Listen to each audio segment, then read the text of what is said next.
سچے رب پر ایمان بعد میں لانا ہے، طاغوت کا انکار پہلے کرنا ہے۔ بھی لٹ جائے، جان بھی لٹ جائے، بچے بھی لٹ جائیں، اولاد بھی لٹ جائے، سب کچھ لٹ جائے، کوئی پرواہ نہیں، مولا ایمان سلامت رکھنا۔ اس میں کسی کافر کی محبت نہ ہو، کسی مشرک کی محبت نہ ہو، کسی بدعتی کا پیار نہ ہو، کسی گستاخ کا پیار یا گستاخ کی یاری یا گستاخ کی دوستی یا کسی بھی گستاخ کے ساتھ کوئی ناتا تعلق پیار محبت نہ ہو۔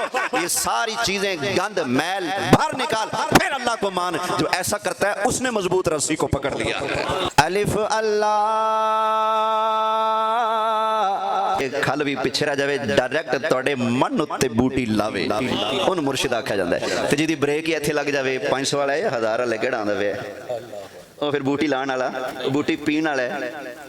ایک بندہ کہتا ہے کہ نبی پاک ہیں ہی ہمارے جیسے، یہ اس کی سوچ ہے نا، یہ اس کا یقین ہے، اسی سوچ اور یقین کا نام عقیدہ ہے۔ بندہ کہتا ہے حضور بے مثل ہیں، بے مثال ہیں، یہ بھی ایک عقیدہ ہے۔ ایک بندہ کہتا ہے حضور کر کچھ نہیں سکتے معاذ اللہ، یہ بھی ایک عقیدہ ہے۔ ایک عقیدہ ہے جس طرف اٹھ گئی دم میں دم آ گیا، سوچ مثبت ہوگی، درست ہوگی، تو پھر یہ ایمان والا جو پودا ہے لگائیں گے تو پھلے گا، پھولے گا۔ بد عقیدگی والا، پہلے شیطانوں والا، گمراہی والا، کفر والا، ضلالت والا گند اگر موجود ہے، اوپر سے کلمے پڑھتے پھرو اور پھر نمازوں کا پانی پھیرتے چلو، روزوں کے اوپر چڑھاوے چڑھاتے رہو اور زکاتوں کے پھل پھول لگاتے رہو، تو کیا خیال ہے وہ پودا بڑھے گا؟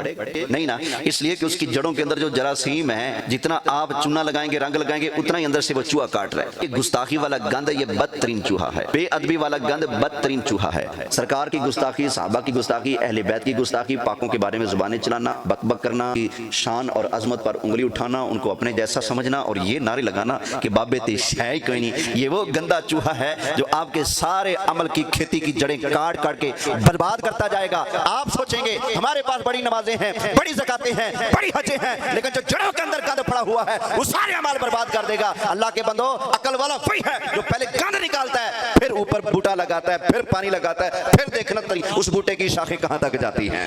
نماز ایک بھی نہیں پڑھی، روزہ ایک بھی نہیں رکھا، بندہ بھی نہیں ہے، بھی کتا اینو ڈک لیا ہے، اینو سیدھا کر لیا، موجہ ماردہ جنت وچ جا رہا ہے۔ قرآن بتاتا ہے مکہ کے کافر حج کا موسم آتا لوگوں کو پانی پلاتے۔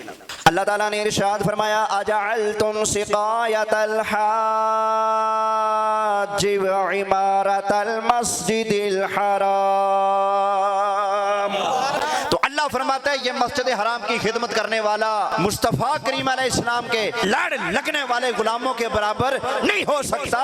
تو پتا چلا کعبے میں بھی جائے گا، عزت تب ہوگی جب مصطفیٰ کے لڑ لگ جائے۔ فرماتا ہے یہ لوگ کہتے ہیں کہ 3 وہ ہیں، چوتھا کتا، 5 وہ ہیں تو چھٹا کتا، 8 وہ ہیں تو 9واں ان کا کتا ہے۔